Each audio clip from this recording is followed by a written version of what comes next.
নমস্কার। আজ আমি বাঙালির অত্যন্ত পছন্দের চিংড়ি পোস্তের রেসিপি আপনাদের সঙ্গে শেয়ার করছি। খেতে অসাধারণ হয়।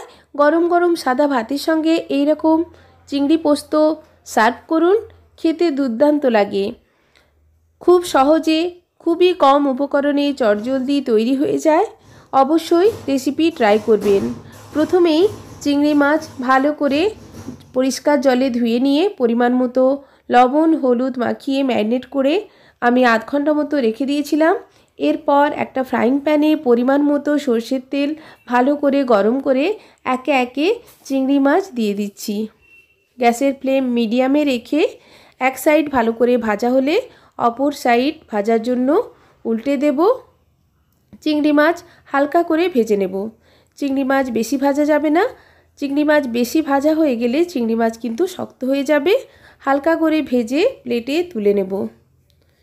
খেতে দুর্দান্ত লাগে এরকম চিংড়ি পোস্ত, অবশ্যই ট্রাই করবেন।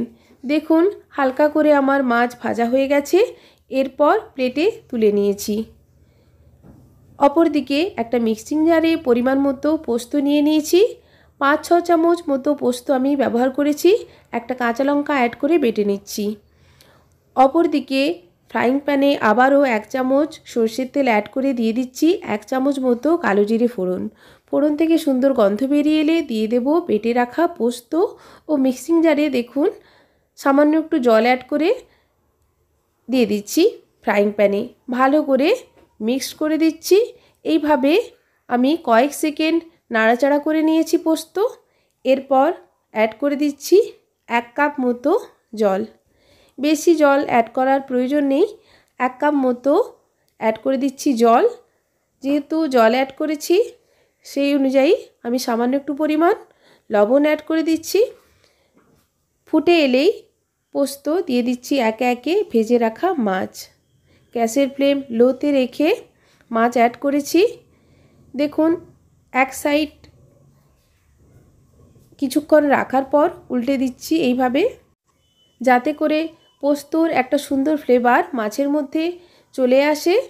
এইভাবে গ্যাসের ফ্লেম লো টু মিডিয়ামে রেখে আমি মিনিট 2 ফুটিয়ে নেওয়ার পর অ্যাড করে দেব 2 আধখানা করা কাঁচা লঙ্কা, সুন্দর একটা ফ্রেশ ফ্লেভারের জন্য। নামানোর একটু আগে আমি দিয়ে দেব 1/2 চামচ মতো কাঁচা সর্ষের তেল। এই সর্ষের তেল অ্যাড করলে কিন্তু স্বাদটা আরও দ্বিগুণ হয়ে যায়। সর্ষের তেল অ্যাড করার পর গ্যাসের ফ্লেম অফ করে দেব। আমার রেসিপি সার্ভ করার জন্য একেবারে রেডি। দুর্দান্ত স্বাদের হয়। গরম গরম সাদা ভাতের সঙ্গে আমি সার্ভ করব এরকম চিংড়ি পোস্ত। অবশ্যই ট্রাই করবেন। আমার এই রেসিপি যদি আপনাদের ভালো লাগে আমার চ্যানেলকে অবশ্যই লাইক কমেন্ট অ্যান্ড সাবস্ক্রাইব করার অনুরোধ রইল। ধন্যবাদ।